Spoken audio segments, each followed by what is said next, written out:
और क्योंकि उनको इस चीज़ से वंचित रखा जा रहा है, उनको नौकरी नहीं मिल रहा है, उनके ज़मीन का सही मुआवजा नहीं मिल रहा है, उनको विस्थापन नहीं हो रहा है, हम ये प्रयास करेंगे कि नियम के तहत सरकार हर चीज़ को अच्छे से फुलफिल करे। निश्चित रूप से आज आदिवासी ही जल जंगल जमीन के रक्षक हैं। देखिए, विकास अगर कहीं हो रहा है तो उसके लिए कुछ न कुछ होना भी पड़ता है। नमस्कार, जय हिंद, जोहार, जय छत्तीसगढ़। मैं विनय पांडे और आपने देखना शुरू कर दिया है मुनादी चौपाल। लोकसभा चुनाव होने वाले हैं, लेकिन छत्तीसगढ़ में अभी राज्यसभा चुनाव भी हो रहा है। छत्तीसगढ़ सहित कई राज्यों में राज्यसभा के चुनाव भी होने। जैसे छत्तीसगढ़ विधानसभा चुनाव के बाद भाजपा ने मुख्यमंत्री के लिए और दूसरे मंत्रियों के नाम के साथ लोगों को चौंकाया है, इसी तरह राज्यसभा में भी जो उम्मीदवारों के नाम की उन्होंने घोषणा की है वो भी पूरी तरह से चौंकाने वाली थी। छत्तीसगढ़ से रायगढ़ के देवेंद्र प्रताप सिंह जी हैं, रायगढ़ राजघराने से हैं। इनके पिताजी भी कांग्रेस के सांसद रहे, राज्यसभा सांसद रहे हैं, विधायक भी रहे हैं, मंत्री भी रहे हैं। और इस बार इनका राज्यसभा के लिए इनको नॉमिनेट राज्यसभा के लिए इनकी उम्मीदवारी की घोषणा भाजपा की तरफ से की गई है और गणित के हिसाब से इनका राज्यसभा में चुना जाना तय है, लगभग तय है पूरी तरह से। तो हमारे साथ मौजूद हैं देवेंद्र प्रताप सिंह जी। इनसे बात करते हैं, पूछते हैं कैसा लग रहा है। सबसे पहले तो जी बहुत बहुत धन्यवाद मुनादी.com को। जी बहुत ही अच्छा लग रहा है और ये एक तरीके से गर्व का पल है और खुशी इतना ज़्यादा है कि विश्व के जो सबसे शक्तिशाली नेता हमारे आदरणीय नरेंद्र मोदी जी, उनके साथ कार्य करने का मुझे मौका मिलेगा। मतलब मेरा राजनीतिक जीवन तो धन्य हो गया, मैं सब कुछ मेरे को मिल गया। आपने एक्सपेक्ट नहीं किया?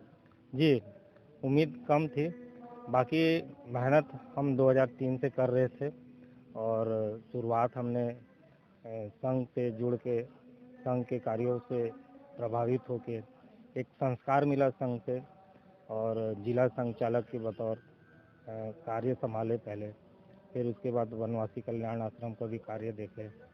तो इस तरीके से बहुत से गतिविधि संघ के हर गतिविधि में रहते थे और अपना प्रथम वर्ष भी हम बैतूल से किए और उसके बाद राजनीति में भी रुचि हुआ और राजनीति में आया तो प्रदेश में कार्य समिति के सदस्य बने, फिर उसके बाद जनजाति मोर्चा के राष्ट्रीय पदाधिकारी रहे, जिले में जनजाति मोर्चा का अध्यक्ष रहा, प्रदेश में अनुसूचित जनजाति मोर्चा का मंत्री रहा। इस तरीके से बहुत से पदों से पार्टी ने हमको नवाजा था। जी, अभी वर्तमान में मैं जिला पंचायत सदस्य हूँ और रेलवे बोर्ड हिंदी सलाहकार समिति का सदस्य भी।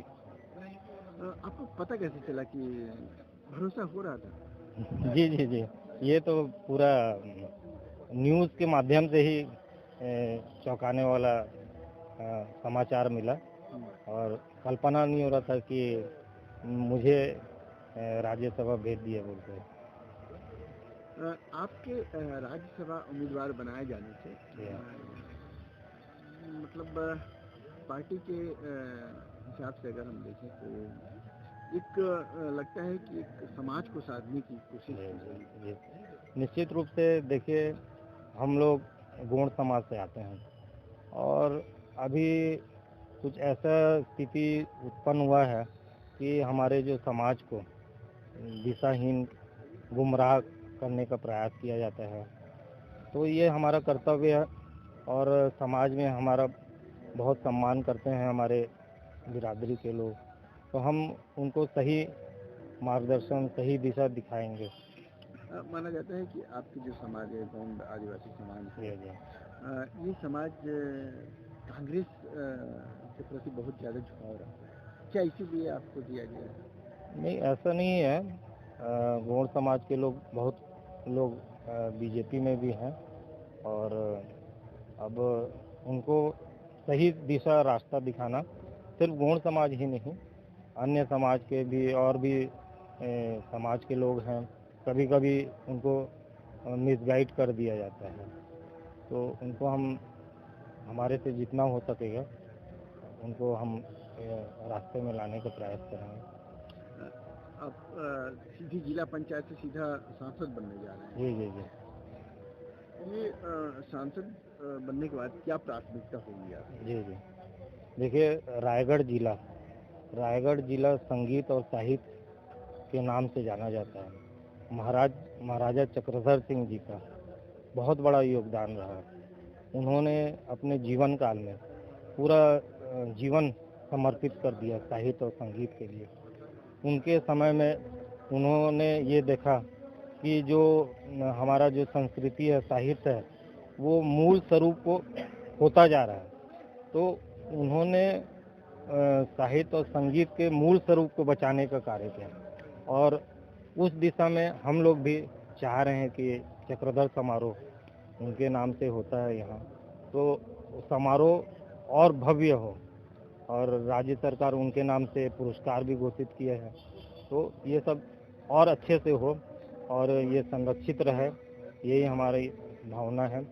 और रहा विकास का बात, तो यहाँ देखिए ये औद्योगिक नगरी के नाम से भी अब जाना जा रहा है और बहुत से लोगों को समस्या है यहाँ पर। तो हम ये प्रयास करेंगे कि जो उद्योग जो आ रहे हैं तो बेसिक इंफ्रास्ट्रक्चर्स जो हैं उनमें सुधार होना चाहिए। रोड, पानी, बिजली, ये मूलभूत सुविधा जो है, अब पंचायत में रहते हुए ये सब चीज़ को हम। अच्छा, एक बात और, आप आदिवासी समाज के हैं और आदिवासी समाज का एक बड़ा एक आंदोलन चलता है और वो अपनी जल जंगल जमीन की बात करते हैं। जी जी जी। जल जंगल जमीन, अब ये कहा जाता है कि तीनों खतरे में, क्योंकि अडानी को यहाँ से खदानें दी जा रही हैं। जी जी। और ये वहाँ जो आदिवासी जनजाति के लोग जो रहते हैं उनको बेघर किया जाएगा, विस्थापन होगा। जी जी। तो उस पर आपकी क्या राय है? देखिए, विकास अगर कहीं हो रहा है तो उसके लिए कुछ ना कुछ खोना भी पड़ता है।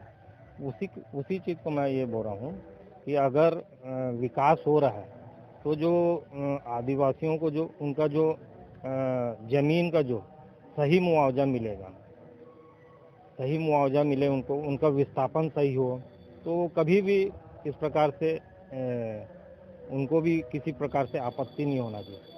और क्योंकि उनको इस चीज़ से वंचित रखा जा रहा है, उनको नौकरी नहीं मिल रहा है, उनके ज़मीन का सही मुआवजा नहीं मिल रहा है, उनको विस्थापन नहीं हो रहा है, हम ये प्रयास करेंगे कि नियम के तहत सरकार हर चीज़ को अच्छे से फुलफिल करे और उनको भी किसी प्रकार से तकलीफ ना हो।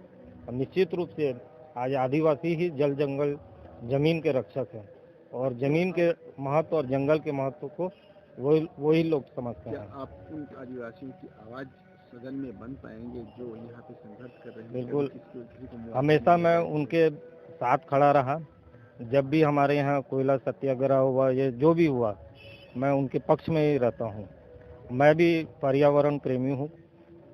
कोशिश ये रहेगी कि पर्यावरण ज़्यादा से ज़्यादा बचे।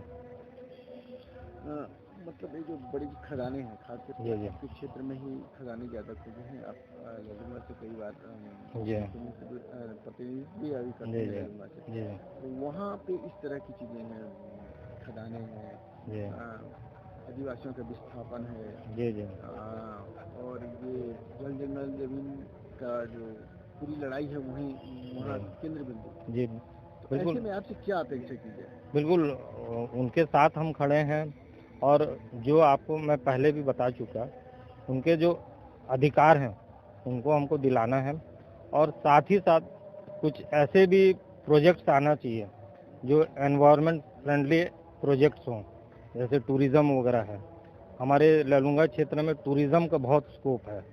अगर टूरिज़्म आएगा तो उसको बैलेंस करेगा, जो भी पर्यावरण को जो नुकसान हो रहा है उसमें वो बैलेंस कर सकता है। आदिवासियों के व्यवस्थापन की जो नीतियाँ, पॉलिसी में आप कुछ बदलाव के लिए भी सरकार से बात करेंगे, उनका व्यवस्थापन अच्छे ढंग से? जी, उस पर मॉनिटरिंग होना बहुत ज़रूरी है। मॉनिटरिंग नहीं होता है, उस वजह से लोग बाग नाजायज फ़ायदा उठाते हैं।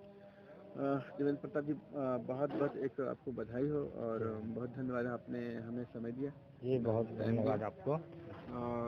अब अपेक्षा है कि अब राज्यसभा में जाकर बहुत बेहतर काम बिल्कुल करेंगे और बिल्कुल, यहाँ के लोगों ये की तो मेरा आवाज़ सौभाग्य है कि छत्तीसगढ़ को मैं रिप्रेजेंट करने जा रहा हूँ और आपको बहुत धन्यवाद जी। तो आपने देखा, आपने सुना देवेंद्र प्रताप जी की बातों को। वो आदिवासी गौंड समाज से आते हैं और इनका ये कहना है कि वो उनकी आवाज़ बनेंगे आदिवासी समाज का, जो जल जंगल ज़मीन की लड़ाई लड़ रहे हैं। खासकर इस ज़िले में कई ऐसे क्षेत्र हैं जहाँ पे कोयला खदानें हैं और कोयला खदानों के अलावा बहुत सारे इंडस्ट्री भी लग रहे हैं। वहाँ से आदिवासियों के विस्थापन भी हो रहा है और जल जंगल ज़मीन यहाँ बताया जाता है कि खतरे में है। तो ऐसे में उनकी आवाज़ बनेंगे और व्यवस्थापन की जो प्रक्रिया है आदिवासियों की, खास करके जंगल में रह रहे लोगों की, जहाँ उनकी ज़मीनी ली गई हैं सरकार द्वारा, तो व्यवस्थापन की प्रक्रिया को बहुत बेहतर करने के लिए सरकार से भी वो बात करेंगे ताकि किसी को कोई दिक्कत न हो। देखते रहिए मुनादी चौपाल, पढ़ते रहिए munadi.com, the voice of voiceless. Thank you.